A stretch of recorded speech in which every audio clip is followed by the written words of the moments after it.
Hey everyone, welcome to the new year and the show. Jim Kantowski, joined by my colleague Jake Sadler. Jake, we are in the new year. How you doing? I'm doing great. Yeah, I like getting through the first week of the new year.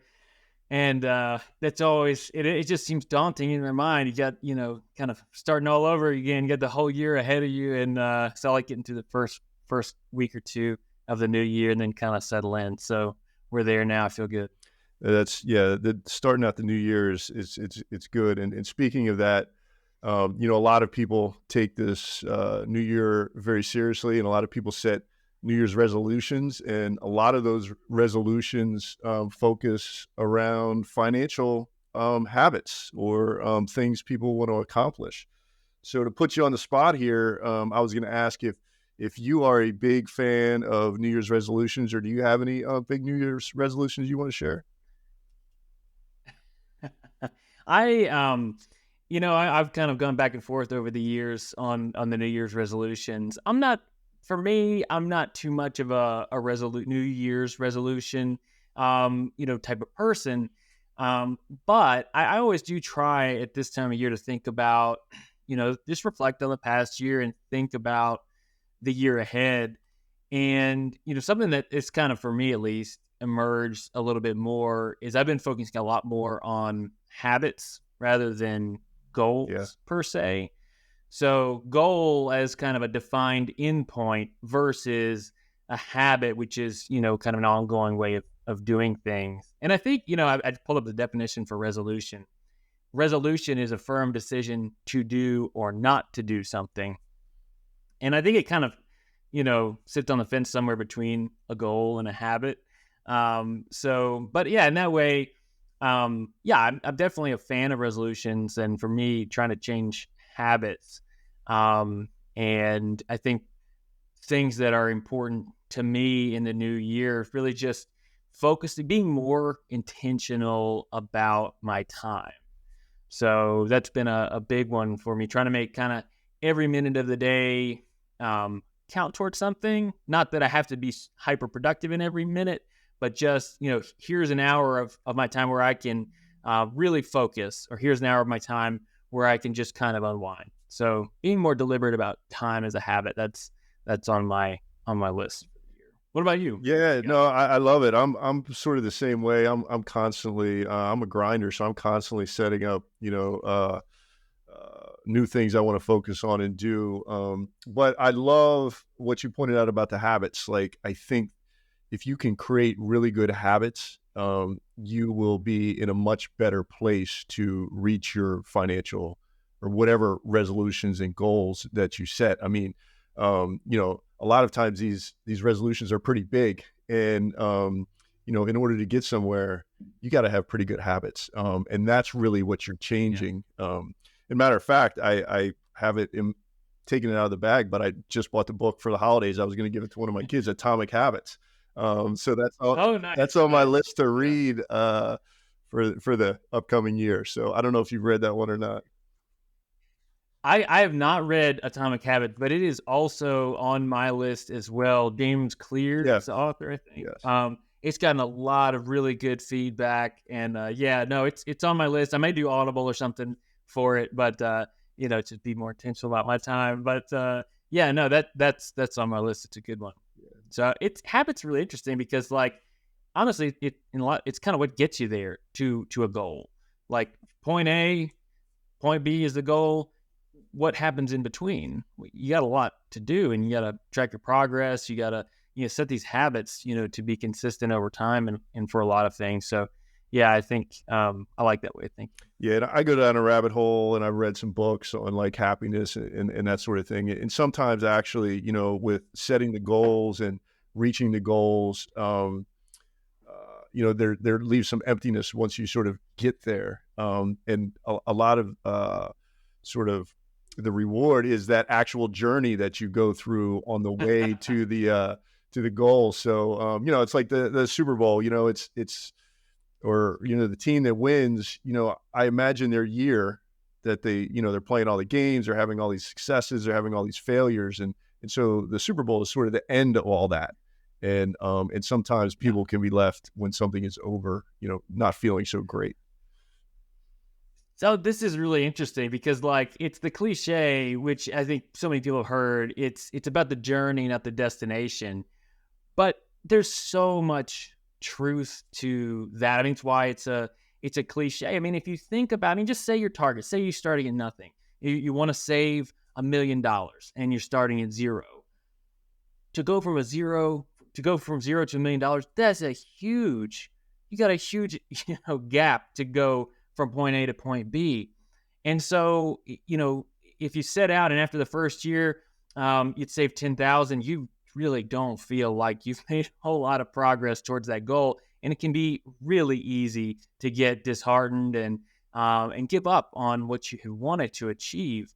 And I think that just is kind of a simple example. So, I mean, setting the habit, making it a part of what you enjoy, being deliberate, intentional, and knowing that, these habits are going to take you to good places.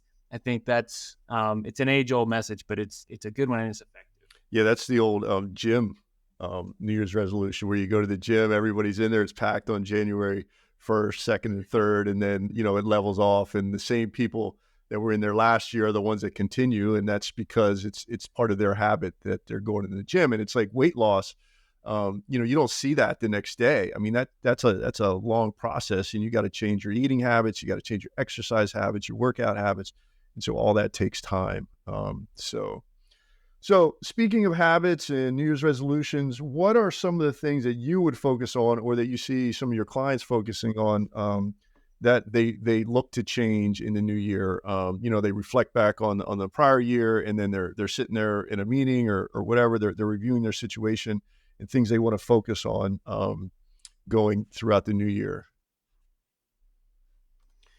Yeah. So, I mean, a handful stand out. And again, I mean, I think, while in a lot of ways, and if we're thinking about investments and returns and sequence of returns, I mean, the calendar year and the time of the year, it really kind of carries no weight as to, there's no predictive pattern as to what's happening, say, for example, in markets in January versus February versus December.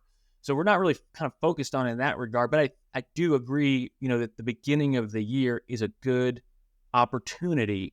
And it's a logical opportunity for really everyone in their financial lives to assess a few different things. And the first one that really stands out is looking at your cash flow. Cash flow. And I like the terminology cash flow, but under the umbrella of cash flow, we're talking about a lot of different things, and we're talking about a lot of really common and popular New Year's resolutions. And those are objectives around either end goals or change of habits for saving and spending. But to understand, okay, how do we save more within the context of my personal financial situation, or how do I save less? We have to kind of, look at things closely. Okay, what's my income? What are my expenses? What do I expect those to be over the next 6 months and over the next year? And from that, then you can say, okay, I could probably, cut a few things here without really being too upset about it. I have a big savings goal I want to hit for the year. I've got the cash flow surplus to be able to do that. So this is just a good exercise to take a look at your income and expenses, that cash flow, to get a sense for what you can save and how you can spend for the year. That's number one. I don't know if that's on the top of your list as well or not. Yeah, I had written down spending. Spending was a big one. A lot of people, they want to cut back on their spending, especially coming out of the holiday season where, maybe you've overspent, buying too many gifts or traveling or something like that. And so people want to look at their spending going forward and tackle that. And so the other thing that comes out of that, which may sort of tie into spending, is you may have accumulated some debt. So a lot of people, hey, I want to look at my future going forward, and I want to eliminate debt is another big one that we see that's sort of related to spending. It definitely is related to spending. And that's actually number 2 on my list as well. So, I mean, cash flow is kind of that first one on my list and top of your list as well, or at least on there. And yeah, that common objective. Okay, can we spend less? Well, you got to take a look at what you're spending, and again, the new year is a good opportunity to do that because for a lot of folks, they're coming off of the back, of December and the holiday season, where maybe spending was a little bit out of the ordinary. And so January is a good opportunity for the dust to settle and kind of your spending to normalize and give you that chance to take a look at what it will be on a more ongoing basis. And then, looking at kind of debt, okay, how much am I paying in, debt service, each month, whether it's credit cards or home mortgage or auto loans, whatever it is, student loans, taking a look at kind of the debt that you have and how that factors into your ongoing cash flow. And maybe you have an objective. Okay, I want to pay off, say, for example, an auto loan or a student loan over the course of this next year. I'm going to prioritize more of my cash flow towards paying off this debt. And that's going to set me up to be in a position in the following year where I'm going to have more cash flow freed up to save for other objectives. So going back to spending for a second, which essentially reducing your spending would free up some money to maybe save more or pay off some debt. Have you seen anything that works really well for people to be able to control their spending? Give me some of those habits that we talked about a little bit earlier that people put in place to control their spending. Yeah, no, that's true. I mean, honestly, the one that stands out the most, and it's it also covers the category of saving as well, is to save first. So, the first financial planning textbook I ever opened up, on page number 1, there was a clear message: pay yourself first. Yeah. So what does that mean? I mean, if you have a job and you're earning money, the money's coming to you. Of course, you're getting paid first. You're the only one getting paid. That's not what we're really talking about. Pay yourself first. Pay yourself first means save first. So the best way to do that is to automate your savings. So if you have a 401k or workplace retirement plan that allows you to defer some of your salary into that plan in an automated way, that is one of the most effective, if not the most effective, ways to save on an ongoing basis. It's automated. You can spend what you take home if you're hitting your savings target with what you're putting into your automated savings. So if you're analyzing your spending, I think savings goes hand in hand.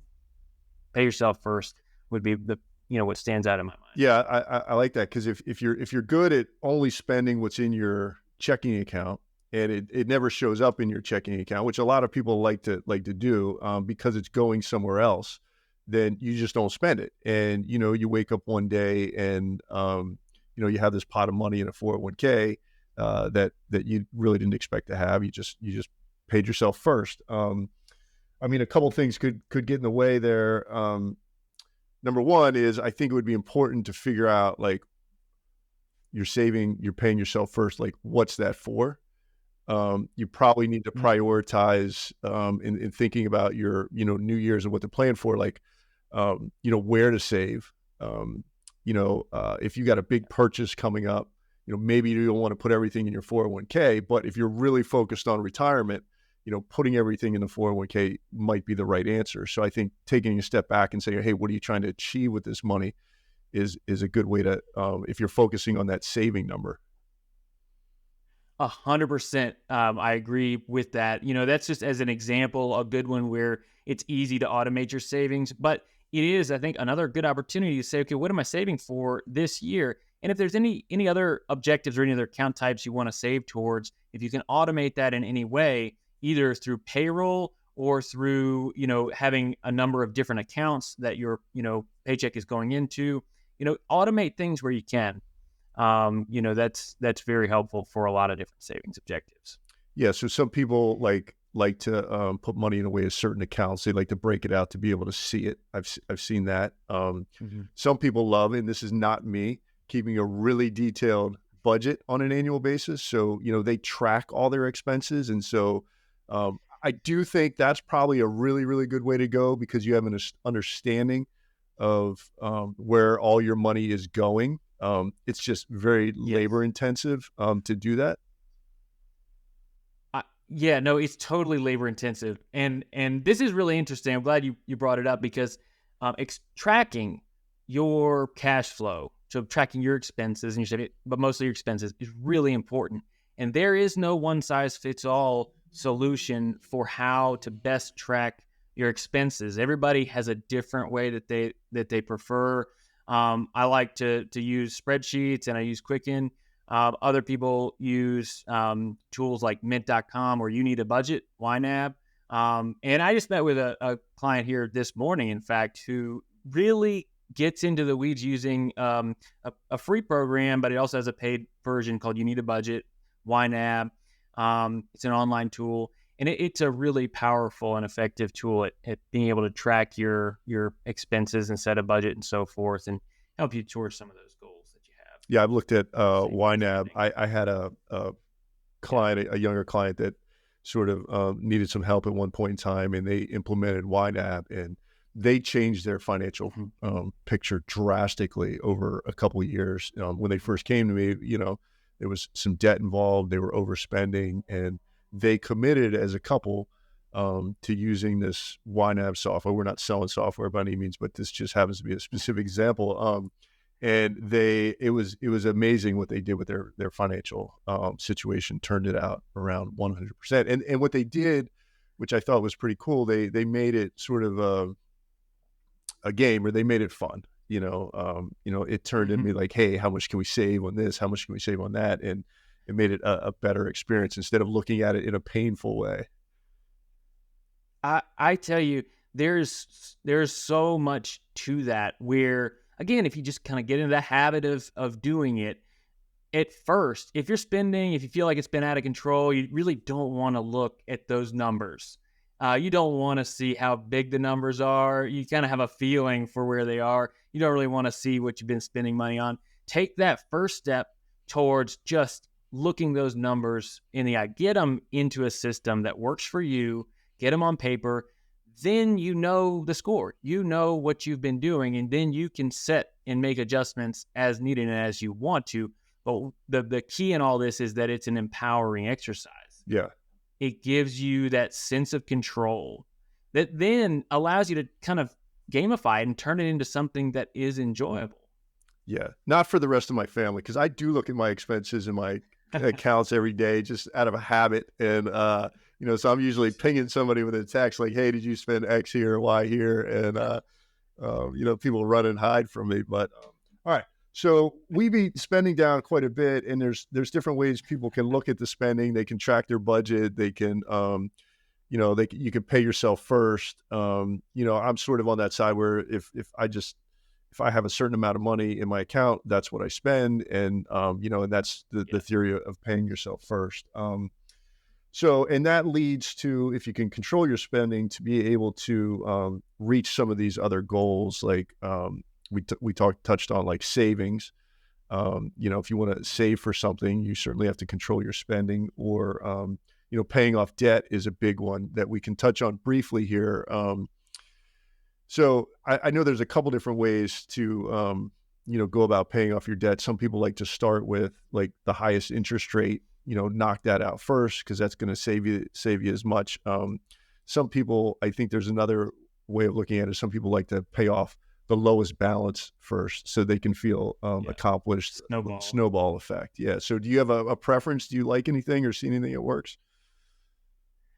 I do tend to stick to the numbers on rate first, versus balance. But that said, that other strategy to identify a lower balance debt that you have and go ahead and pay it off to give yourself some forward momentum.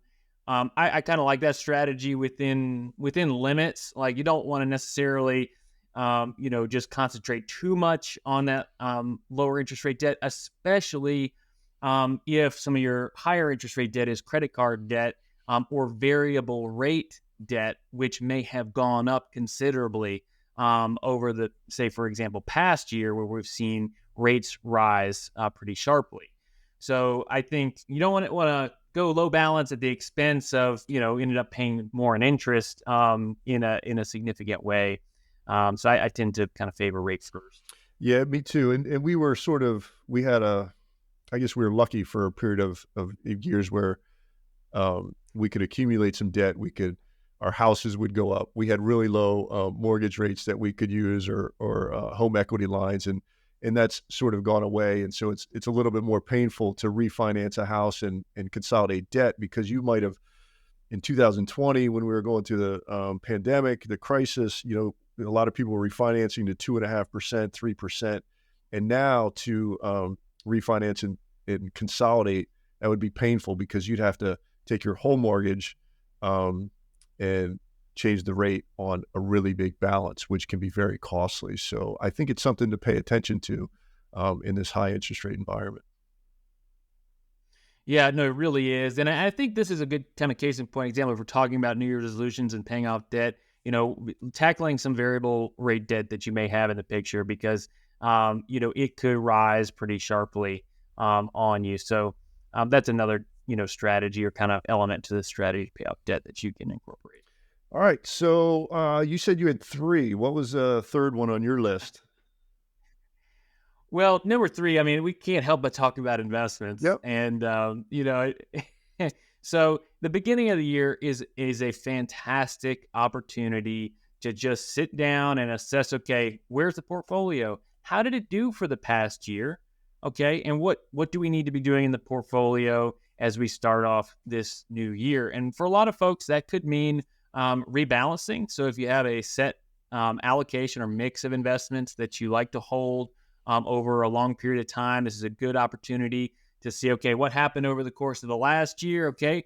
Last year, stocks and bonds were down. Which one was down more? Which one was down less? And rebalance, back to your target. So that rebalancing is oftentimes a good strategy here at the beginning of the year. Just a good opportunity to do that.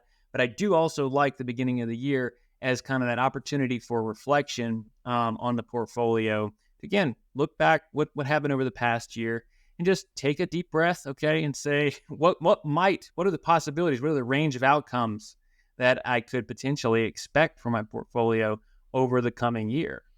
And the kind of tongue-in-cheek, little, saying that I like to have is, January 1st every year, look yourself in the mirror. If you are invested in stocks or in equities in any way, just go ahead, look yourself in the mirror and say, the value of the stocks in my portfolio could drop by 50% during this year. We look back at the evidence, that's historically, that's possible. That's one of those, that outcomes in the range of outcomes we could expect. Go ahead and just tell yourself that and go ahead and make sure your portfolio is in the right position for your situation and go on about your year. So I like this as a good opportunity to reflect on the portfolio and what you could expect. Yeah, I like the investments too. I guess in terms of the rebalancing and reflecting, to get a sense of what it was like for you emotionally to go through a year like we had. We're recording this in 2023. We just went through 2022, which was, not a fun year for stocks and bonds. And so it's just sort of reflecting, like you mentioned, on how that felt for you. And by no means do I think you should be making major wholesale changes, but if that was difficult for you, maybe you think about adding a little bit more to your cash reserves, or if you're getting closer to retirement, maybe it's time to think about dialing back some of that risk as you go forward over time. Like not drastically, but look at your time horizon, and if you set that objective to retire in 5 years, let's start inching towards that. Being a little bit more conservative so that you won't have to experience a big downturn or as much when you get closer to those retirement years. So just sort of set those intentions, those goals, try and figure out where you are in terms of needing that money that's invested and making sure that it's appropriately tied, the portfolio is appropriately tied to that longer term objective. This is a take a deep breath moment of the year.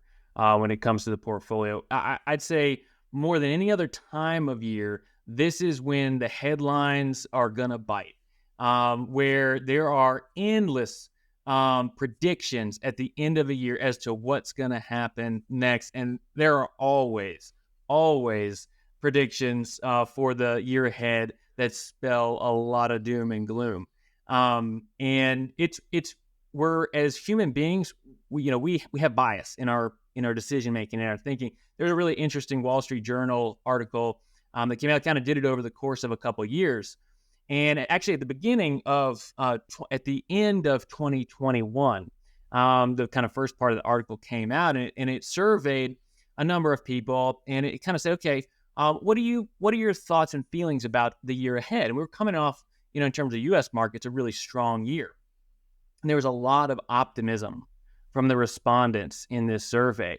Okay, we're just going to keep going. And what did 2022 actually end up doing? It was a rough year in the U.S. market, worst year since 2008. The same group of survey respondents answered the same question, essentially, at the end of the year. And they had to kind of guess back and say, okay, what did you tell us you thought 2022 was going to be like? And all the survey respondents, for the most part, when they say, okay, yeah, what did I say? I didn't think it was going to be too great. You're right. All the survey respondents had the benefit of hindsight now to know 2022 was not a great year. And so they had recency bias that was influencing, their past perspective. So the way that they thought of the year ahead was now influenced by what had actually happened over the course of the year. I think it just kind of goes to show, as human beings, investors, individual and institutional alike, we're wired in a similar way. We can be prone to these biases. So it kind of takes that deep breath moment to kind of incorporate some evidence into the picture to kind of set the stage for the year ahead. It's interesting too, like, and you mentioned it earlier, like, what does a year mean in terms of investment? Like, what is the importance of December 31 in terms of performance? I guess it's just, an interval that we can look at. It's an interval. But, our journey that we talked about earlier is, it's a really long journey that we have with our money. And that year, in essence, if we have good habits, if we're dollar cost averaging, if we're saving on a regular basis, that year is most likely, assuming we don't make any major changes. I don't want to say going to be irrelevant, because it will factor into your returns at some point in time, but it shouldn't be a major impact. No, I mean, you've got, and I think it's where we absolutely rely on that calendar for a lot of tax planning objectives and for things that we can focus on and control in our financial lives. Maybe they do have a calendar date that we need to rely on and be attuned to. But as far as our journey goes, there's very little difference between December 31st and January 1st. Yeah.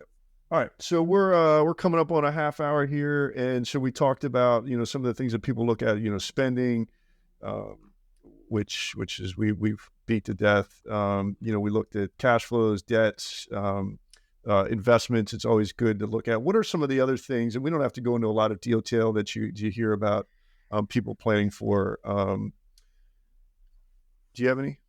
This is a good, this is again, like, as we've been talking about, throughout the conversation, it is a good time of year, good opportunity to just take a look ahead and just kind of check in on things. So there are a handful of things that you may want to check in on that you otherwise, wouldn't think or want to do at any other time of year, but this is the checklist time of year. So a good one is check your credit report. So pull your free credit reports at a minimum. This isn't your credit score. This is your credit report, which shows all the inquiries that may have been made into your credit. It's a good opportunity to just take a look, see if there's anything that you weren't aware of on there. Another good one, which is just kind of like pulling teeth sometimes, review your insurance coverage.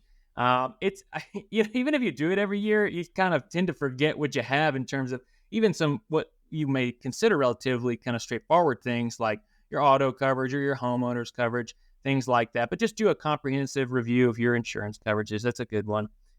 Just take a look, make sure you've got all your estate planning in order, that sort of thing. So financial housekeeping, I think you could, in a lot of ways, chalk some of these items up to.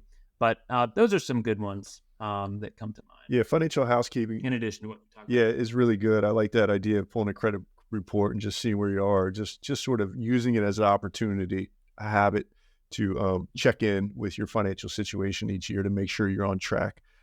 Because that sort of, those objectives are always changing. You set one goal, a new one comes along, and in life, that's what it is change. I had on my list some similar stuff, like if you're thinking about longer term objectives, like, are you ready and prepared to retire? Are you saving in the right place? To your point about um, housekeeping, like looking at your benefits for your company. Should you be increasing life insurance or adding disability or something of that nature? Mm-hmm. Has your tax situation changed? Are you going to owe a lot at the end of the year? Do you need to make estimates? So just housekeeping is good. And the other big one I had on here is if you have any large purchases on the horizon, to start to plan for them sooner than later. Yeah, I really like that one. It's one that can kind of catch us off guard sometimes. We know big expenses coming down the pike, and sometimes the extent to which you need to prepare isn't always evident until you're really up close to that expense and it's coming up quick. So that's a good one. The last one I'll point out I like is run your net worth. Yeah. Calculate your balance sheet and your net worth. It's not something you need to do, probably more than once, maybe twice during the course of the year. But it's a good chance to just put everything on paper. And if you're coming off the backs of maybe a rough year in markets, that can be, a bit of a silver lining for some folks where they've seen maybe net worth increase in some ways, even though market value of the portfolio may have been down. So I like running net worth. Absolutely. All right.